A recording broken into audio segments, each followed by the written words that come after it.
What's the biggest red flag you overlooked because your soul was so hot? Sacrifice is something other people do for me. Apparently I was dating a Disney villain and didn't notice. I watched her be abusive and manipulative towards the guy she was dating when I met her, and we were still just friends. For some reason I thought it wouldn't be like that with me. It was. She also told me herself, when we first started dating, that she was really ducked up and that most people who dated her ended up hating her. I didn't believe it. She turned out to be really ducked up, and I ended up hating her. Her father told me days before we got married that she was a severe narcissist and incapable of loving anyone but herself. Thinking back, all I had were red flags. No green flags really at all.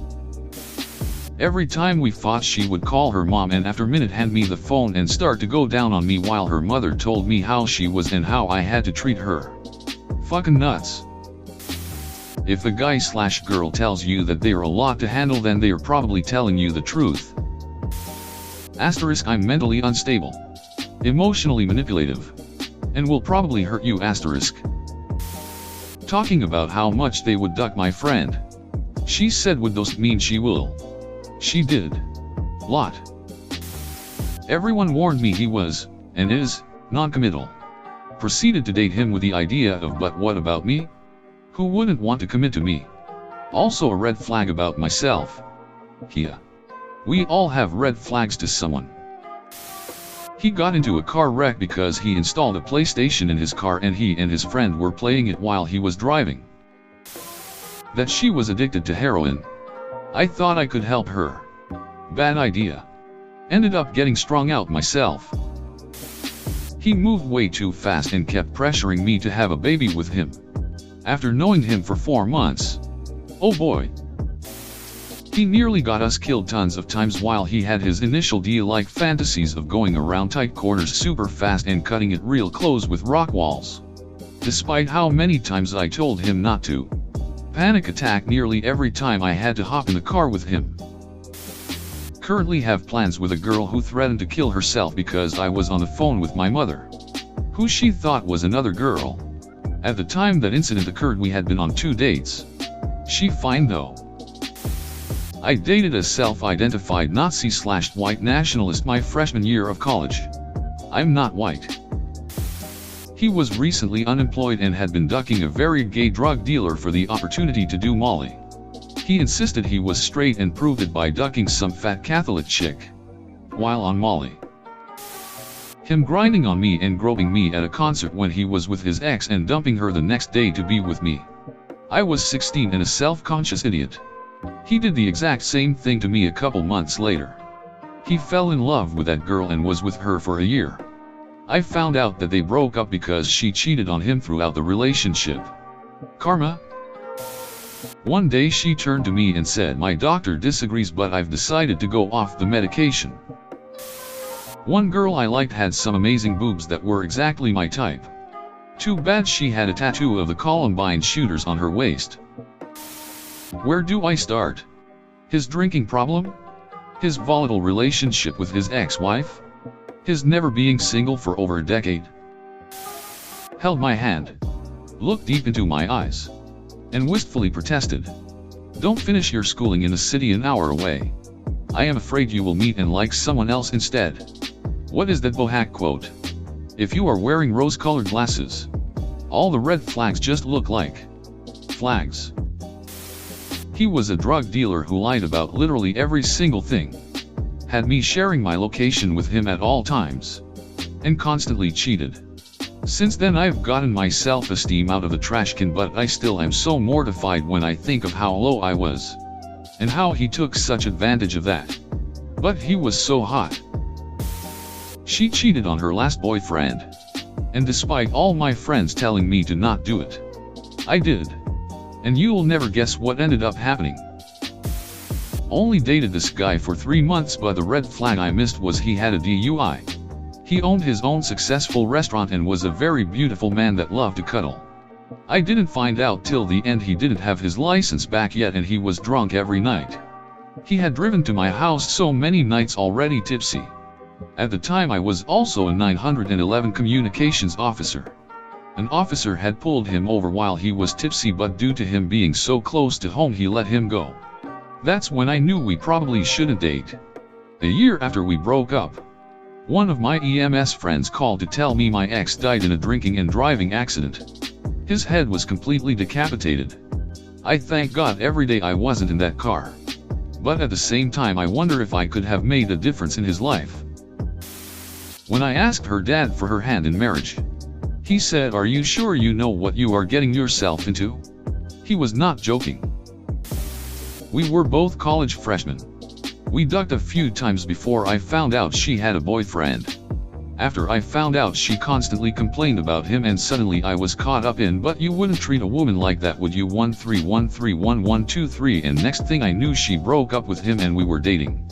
I came to find out over the next few months from her friends that for the last 2 years she had not spent a single day without a boyfriend, despite me being number 5 during that time. Every single boyfriend she would find someone else. Cheat. Talk about relationship problems until the new guy was white knighting. Then break up with the old and be dating the new guy in the same day. But it's not like that, she's really into me, nope. 4 months later and out of nowhere she breaks up with me, talking about needing space and concentrating on her studies, and 2 days after that one of my friends is telling me he's dating her and he hopes that's okay since we are friends. Of course it's not okay, you dipshit. Meth addict and escort. Eventually found out. The escorting did not bother me much and she cleaned up. Have been together for 3 years. Thing is, it was weird because she looked like a perfectly well-groomed, attractive professional girl but was a total tweaker. She was very insecure even though she was drop-dead gorgeous. I tell her every day how beautiful she is. After 43 years, I think it might be working. A woman sent me a FB message and said it looks like we have the same boyfriend, and instead of being smart about it and talking to her, I talked to him about it. Since I had a key to his place, I figured she was jealous or whatever. Months later he asked me to see if I could figure out what was wrong with his computer. He left me logins and everything I needed to try and figure out what was going on. I proceeded to find hundreds of videos of him and other women along with Craigslist ads with pictures of the both of us saying he was looking for someone to join us. I had no knowledge of any of this. Worst part? He was a scummy sheriff for the county we lived in. That he attempted to emotionally cheat on his girlfriend at the time with me. I was a virgin, so I thought he just wanted to be chatty friends on Facebook. We ended pretty similarly. I dated a charismatic man who was so much fun. Let's call him Eddie, because that's his name. Eddie was the definition of life of the party. Had wild stories for days. We would sit at a bar and he knew someone everywhere we went. Only men though. And most of his stories involved a crazy woman. I didn't fully realize that until later. And NBSP, Eddie ended up getting blackout drunk and violent one night. Very aggressively kept me in his apartment by force for hours and hours. I thought he was going to kill me. I tried calling 911 and blurted out the address and fast as I could, but he grabbed my phone before I could finish and sinisterly grumbled to the dispatcher. "She's fine." He took my phone and my keys. He smashed me into some walls and grabbed my face and roughed me up. I escaped and he was charged with assault, false kidnapping, interference with a phone during an emergency, and disorderly conduct. Don't trust guys with more than 10 crazy girls in his past. Oh Doug. As someone who only picks really hot, really ducked up people as so's, I have some stories.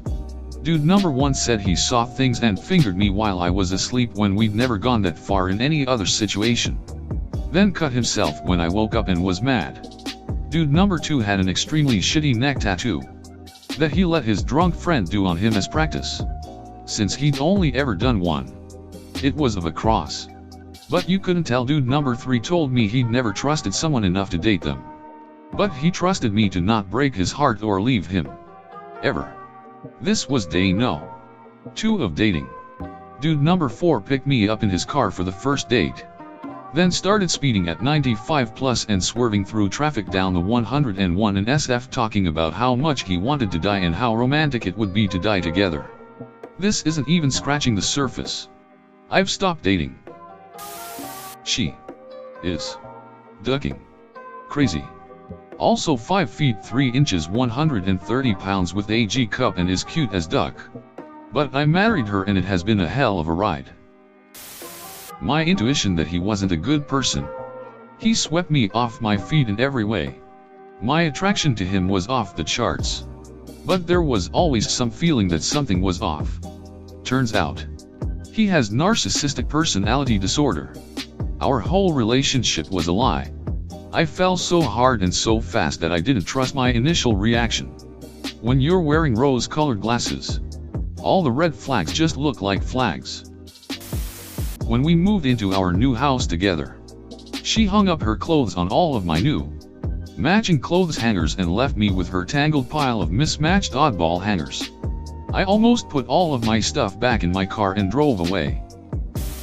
She said, "I have trust issues yada yada yada." Fast forward a few years, therapist. Asterisk yes. People who say that they have trust issues are prone to cheating. Asterisk. Nothing was ever his own fault. It was always everyone else who was wrong. Or who had the problem. Everyone was always out to get him. He was the problem. My ex and I had an argument as we were going to bed. Realizing that we weren't getting anywhere, we decided to deal with it in the morning. I fell asleep and she kept fuming to the point of her turning towards me and punching me in the kidneys. I woke up unable to breathe. I don't react well to violence and just got dressed and left the apartment for night. She apologized in the morning and we talked it out and in some warped logic agreed that since she is so petite, her hitting me was not a big deal. Nah.